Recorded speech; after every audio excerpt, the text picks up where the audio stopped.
here. I'm gonna hold the apron. I'm not kidding. I get fidgety. Except for God's favorite. Oh, no, because then if I get up and get the apron. Rick said, what are you going to do with God's favor? You're going to, like, I said, same thing I do with Death Traps. Like, you know, starring, blah, blah, blah. And me. That's the way. Whatever.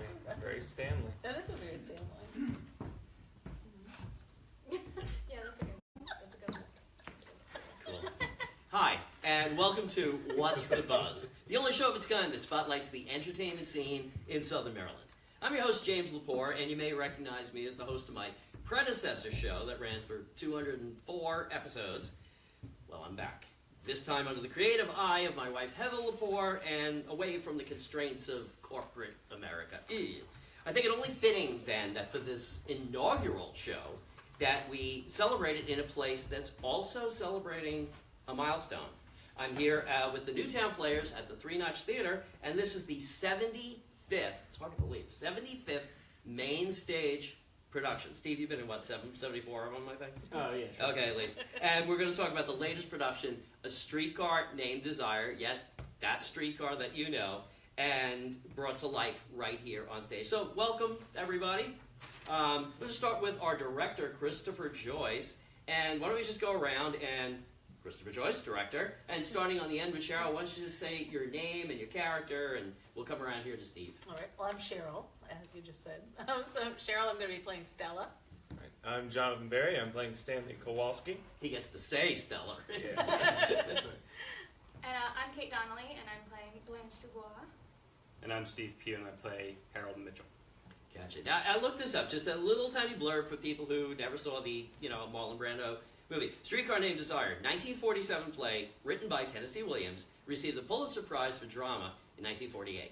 Opened on Broadway, December 3rd, 1947. We got a hello from Wesley. Oh, hello, Wesley. Hi, Wesley. Thanks for joining in.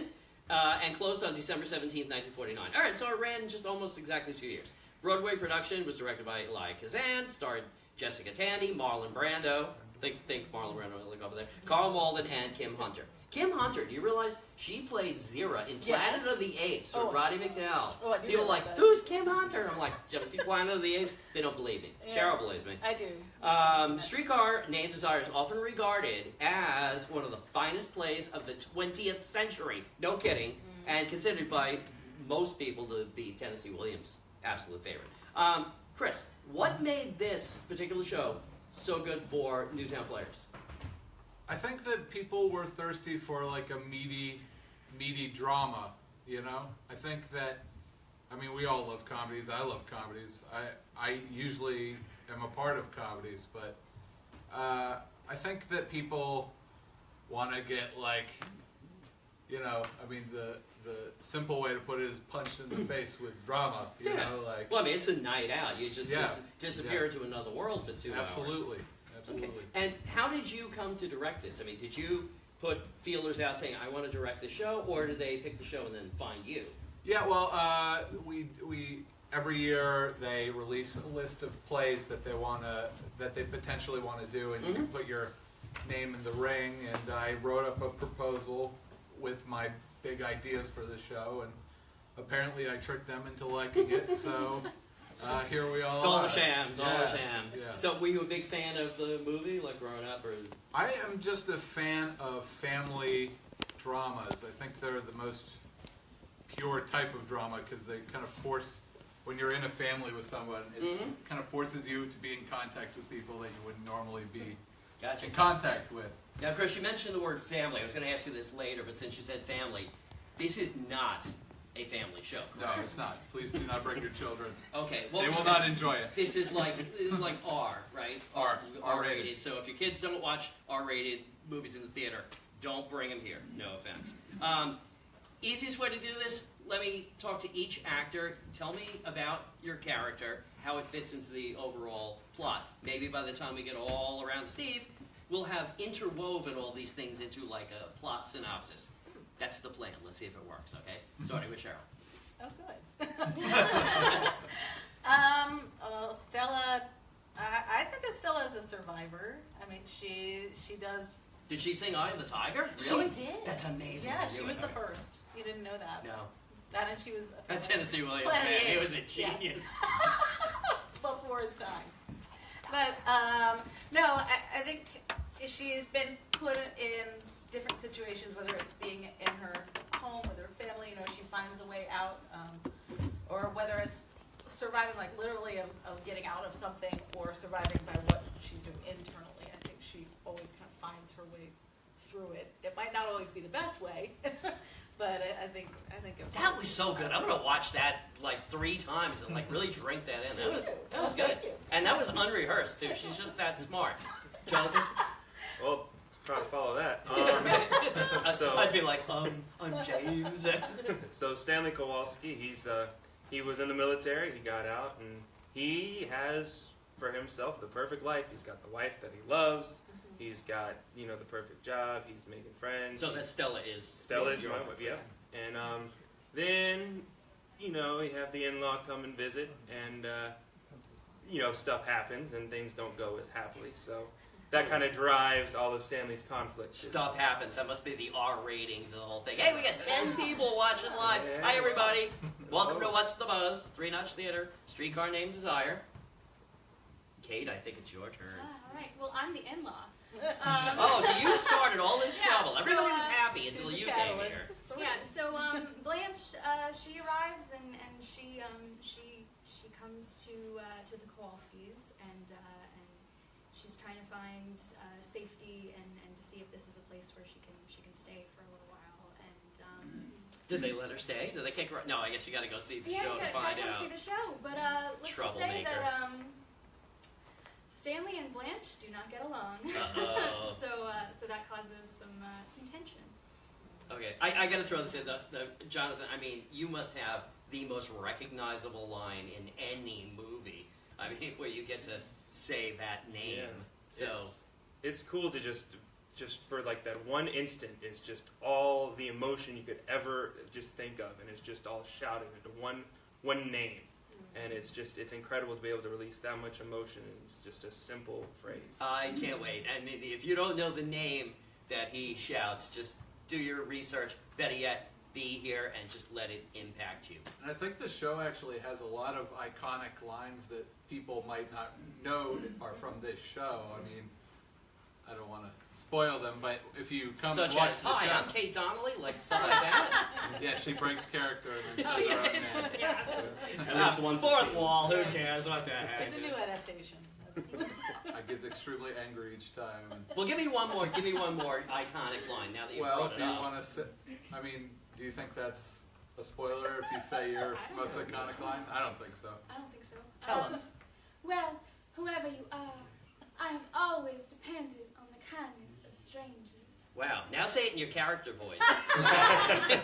Steve, tell me about your character, what you do, and how much trouble you cause on the set. Well, Harold Mitchell served in the war with Stanley, best friends with him, and as the turmoil of Blanche coming to live with the Kowalskis occurs, Mitch has a immediate attraction to Blanche and explores a bit of if he can be that safety that she's looking for. She smells good. I can see how that would happen. Question I love to ask when we're doing a live show of a famous movie. Chris, I'm going to ask you first. Did you let them watch the movie? Did you encourage them to watch the movie? What's your policy on that? I didn't forbid them, but I didn't want to go and I didn't want to tell them to go out and watch it. I wanted them to kind of. Our culture already kind of tells us like how to scream Stella, you know. Oh, there goes the stuff surprise. Okay. and stuff along those lines. But I wanted them, and I think they were very successful in like making their own unique, really interesting and powerful takes on the iconic characters that everybody knows and loves. Cool. But I still think that people who are huge fans of the movie will come and be very satisfied. Right. You know. But now, actors, did you watch it? No. No. I don't. Absolutely not. No. I saw it a long Time ago, so like I back did in the not- 50s, right? Well, yes. Okay. See, you did. Okay. Only honest one here. So I went home the first night and watched the movie. I'd grown up seeing it, so that wasn't a big deal. Oh, even better. You didn't even have to rehearse your lines. You probably already knew them. Oh, yeah. Look at this set, everybody. Look, this incredible set. I was going to go over and make myself some lunch. It looks so real. Tell me about the set. Who designed this? Who set this up? Well, Steve Pew actually, or Mitch actually really took the ideas that we had. We got thrown a lot of curveballs, like we couldn't use the rotate of the stage. And we kind of made it even crazier because of that. We have a full spiral staircase over there that we built for the show. I have never seen anything like that created It's pretty in this cool. theater. I mean, I know it's not visible. Oh, is it visible on camera? I'm not sure. But it is absolutely amazing. People walk in, they're just going to be totally blown away. That was Steve's idea right from the outset, and Good for you. when he told me at first, I looked at him like he was a lunatic. I'm glad that we kind of just said, "Hey, let's shoot for it," and I think it turned out really well. I'll say, it's just And, that this is the most realistic kitchen. I mean, how... We have a beautiful paint job by Linda Sanborn. Mhm. She's amazing. She does amazing work. We had Dawn Weber come in and really put a lot of, I mean, it's an amazing transformation, the little details she added here and there. It was just really a group effort. Wade Thompson helped a lot, Tom McCarthy, just a lot of people. And Tommy Ray. Tommy Ray, absolutely. Super talented people that all just Absolutely. combine their efforts. And nobody gets paid to do this. This is community theater. This is the love for theater. Nobody gets paid. They do this because they love it, because they want to entertain you. There's a lot of cast and crew members who are not present here. I know you've got some stuff written down. Why don't we just do a quick run through of some of the people who are not present? Sure. So we have Eunice Hubble, who lives upstairs up the spiral staircase, played by Aubrey Joyce. Her husband, Steve Hubble, played by Luke Rowe. Did he invent the telescope? No, he didn't. Oh, too bad. It's his great grandfather who invented it. I knew.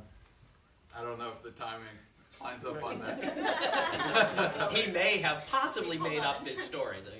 We have the young collector, played by Justin Brock. He is a very late addition, but he's doing amazing. Can I ask what a young collector is? He's a young man who collects money. Well, for that answers that. The new newspaper, yeah. Oh, okay. We have Caridad Guy playing a flower vendor, who's a lot more than her title suggests.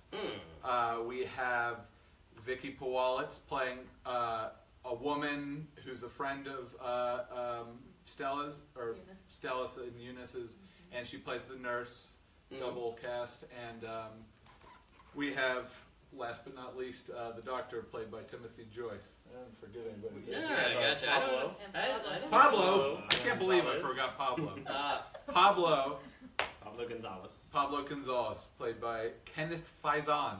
Gotcha. Amazing. Kenny! I didn't forget you, Kenny. I'm sorry. And the show opens this week, right? Friday night. Runs for 3 weekends from January 26th all the way to February 11th. Now, that breaks down Thursdays, Fridays, Saturdays, all at 8. Sunday matinee is 3:30. Ticket prices, I mean, you can't beat this for a night out. $15 for adults. Seniors, students, military is $12. Not going to say a kid's price because do not bring your kids. And Thursday nights are only $10, so you can save a lot of money. Always more information at Newtown with an E, players.org.